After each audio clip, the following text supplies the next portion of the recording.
मेरे लिए ये गर्व का मौका है, गौरव का मौका है कि आसाम की इस पवित्र धरती पर आप लोगों के बीच में आने का और बात करने का अवसर मिला।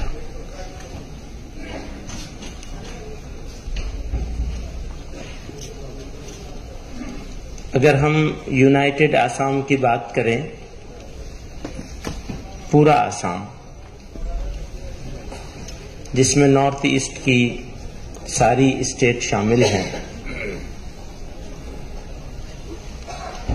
तो यहाँ के बसने और रहने वाले लोग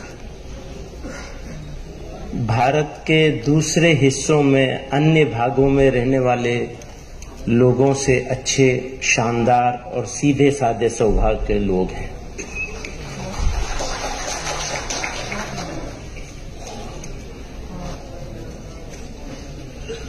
फिर हम अगर आसाम की पर्टिकुलर आसाम की अहम लोगों की बात करें तो वो भी निहायत शानदार लोग हैं। सैकड़ों साल से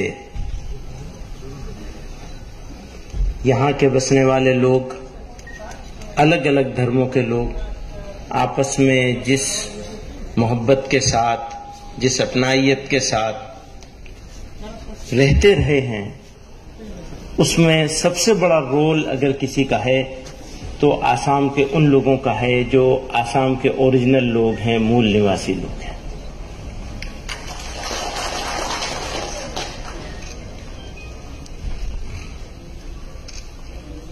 बीच में बहुत सारी बातें होती हैं। हेट मॉन्गर्स आ गए, उनका अपना छोटा सा फायदा उठाना है। वो जो स्पेस उनको नहीं मिलता था वो स्पेस मिलने लगा, ये चिंता की बात है। पहले यहाँ के लोग नफरत को जगह नहीं देते थे, अब नफरत को जगह मिलने लगी है। आज का ये सम्मेलन जमीयत उलमा-ए हिंद का सम्मेलन नहीं है, बल्कि सब तंजीमों का मिला जुला सम्मेलन है। जिम्मेदारी, कर्तव्य, इंतजाम की, मैनेजमेंट की ये जमीयत उलमा के साथियों ने निभाई, जिम्मा लिया।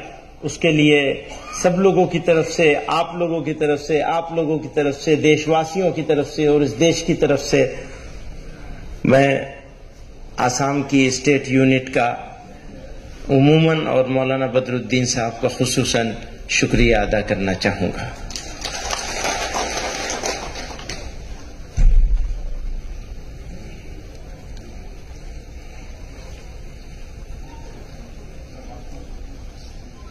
इकबाल ने कहा था, बुझी, ये भी इकबाल ने कहा था, सारे जहां से अच्छा।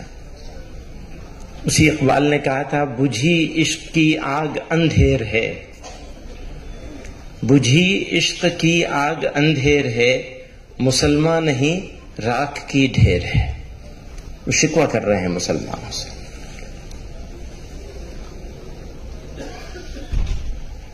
लड़ाई के बहुत सारे तरीके हैं,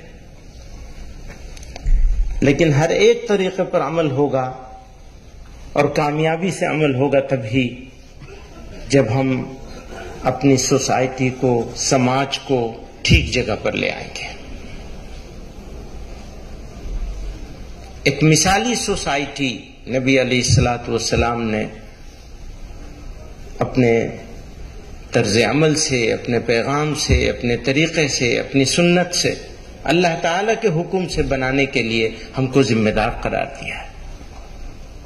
और यह भी डिक्लेयर किया है कि जब तुम इस जिम्मेदारी से रूगर्दानी करोगे, हटोगे, तो तुम्हारे साथ ये होगा, ये होगा, ये होगा, ये होगा और ये भी होगा। साफ साफ कहा है।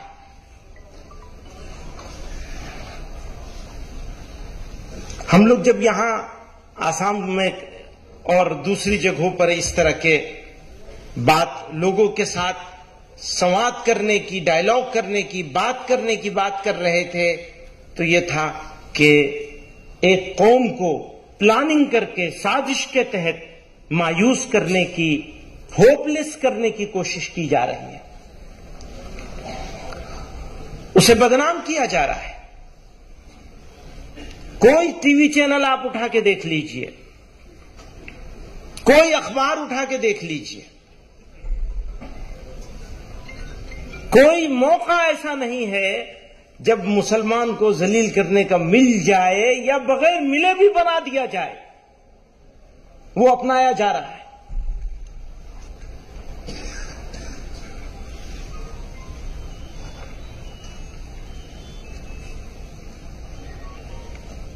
पूछते हैं अपनी ही बस्ती में हमसे, अपनी ही बस्ती में हमसे, अपनी ही बस्ती के लोग, अपनी ही बस्ती में हमसे।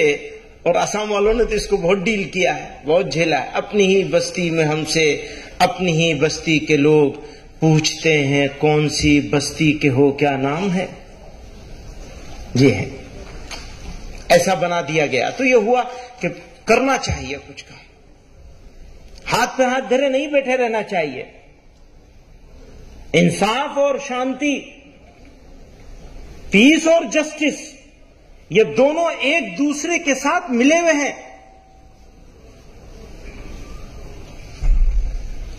अगर जस्टिस नहीं होगा तो पीस कैसे होगी, और पीस नहीं रहेगी तो जस्टिस कैसे होगा। जस्टिस लाना है तो पीस रखनी होगी, या पीस रखनी है तो जस्टिस लाना, दोनों एक दूसरे के साथ जुड़े हुए हैं। कई लोगों ने इस बात को कहा।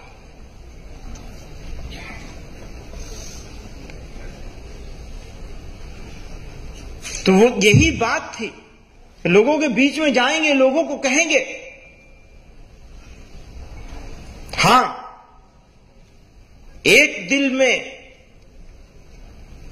ईमान हो और उसी दिल में डर हो या मायूसी हो, यह कभी नहीं हो सकता।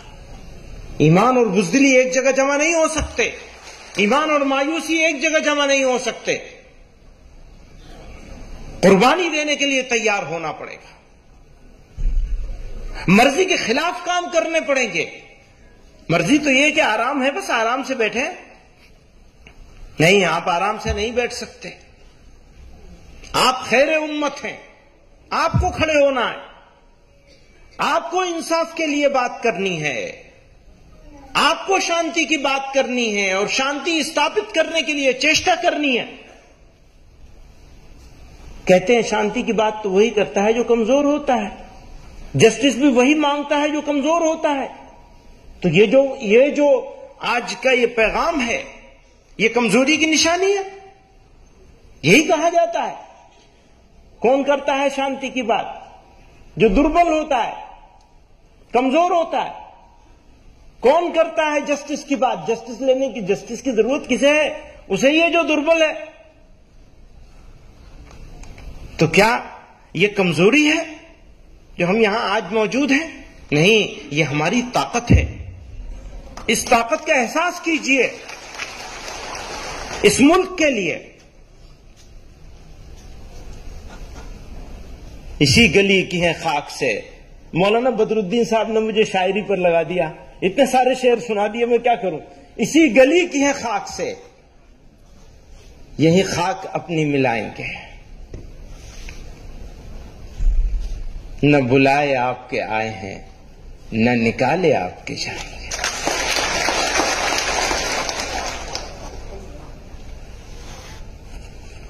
हो सकता है किसी का कोई पॉलिटिकल बेनिफिट होता हो नफरत करने से, नफरत फैलाने से, नफरत की बात करने से, लोगों को बांटने से, लेकिन सच्चाई यह है कि देश का नुकसान होता है। आज मणिपुर में क्या हो रहा है?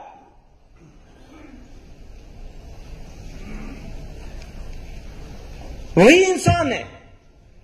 क्या फर्क हो सकता है किसी मितई में, किसी कुकी में? क्या डिफरेंस हो सकता है? औरत तो औरत है, बच्चा तो बच्चा है, इंसान तो इंसान है, मनुष्य तो मनुष्य है।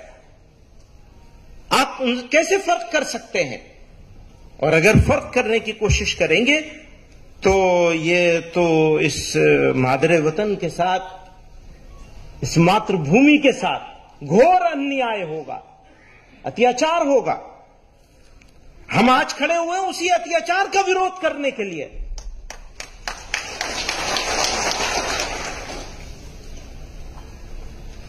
जो होना है हो जाएगा, थोड़ी तकलीफें रसन, फिर थोड़ी सी तकलीफेदार, उसके बाद है दोस्तों आराम ही आराम है। डरना क्या है?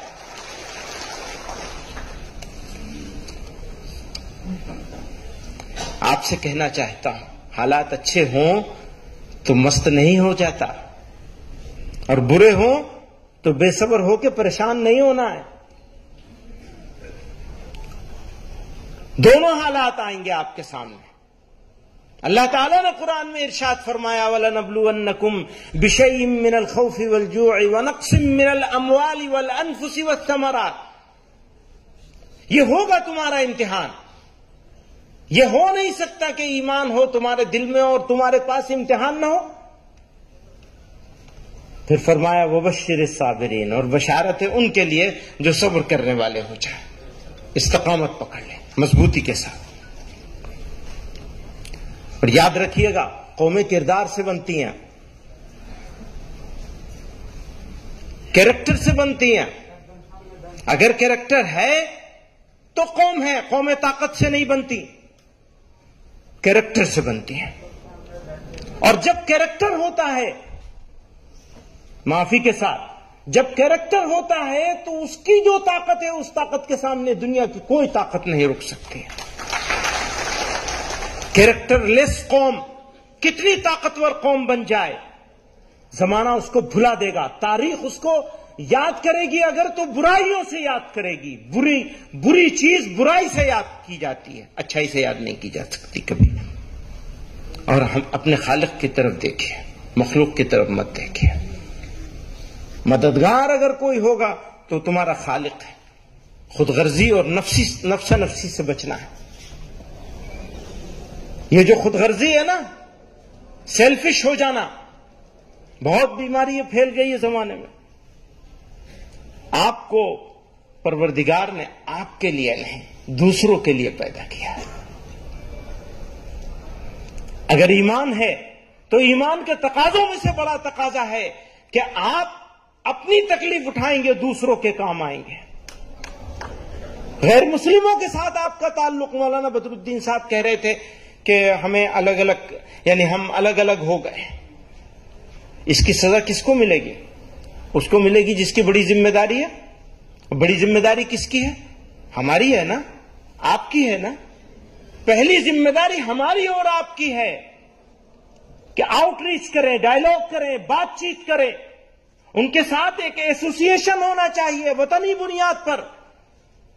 हमारी जमीन एक है, मुल्क एक है, हमारी जबान भाषा एक है, हमारा ताल्लुकात है, हमारी इज्जत और जिल्लत एक दूसरे के साथ वाबस्ता है। अभी बहुत ही खूबसूरत बात हमारे पीर तनवीर हाशमी साहब ने फरमाई चंद्रयान के हवाले से। वो मिशन कामयाब होगा ठीक से तो हमारे लिए भी इज्जत की बात होगी, फख्र की बात होगी। हमारा मुल्क है, हमारा वतन है। लेकिन चांद पे पहुंच जाएंगे, जमीन पे लोगों को, गरीब लोगों को, कमजोरों को रगड़ेंगे, औरतों की इज्जतें नहीं बचाएंगे, बच्चों की मासूमियत तार तार होगी, तो कैसे हम गौरव कर सकेंगे? घोर अन्याय होता रहेगा और हम खामोश बैठे रहेंगे। और एक बात और कहना चाहता हूं, जितनी रेस्पॉन्सिबिलिटी अन्याय के खिलाफ बोलने की मुसलमानों की है, उससे ज्यादा इस मुल्क की मेजोरिटी समाज की जिम्मेदारी है। आज मेजोरिटी समाज खामोश बैठा है और यह अफसोस की बात है, सदमे की बात है, दुख की बात है।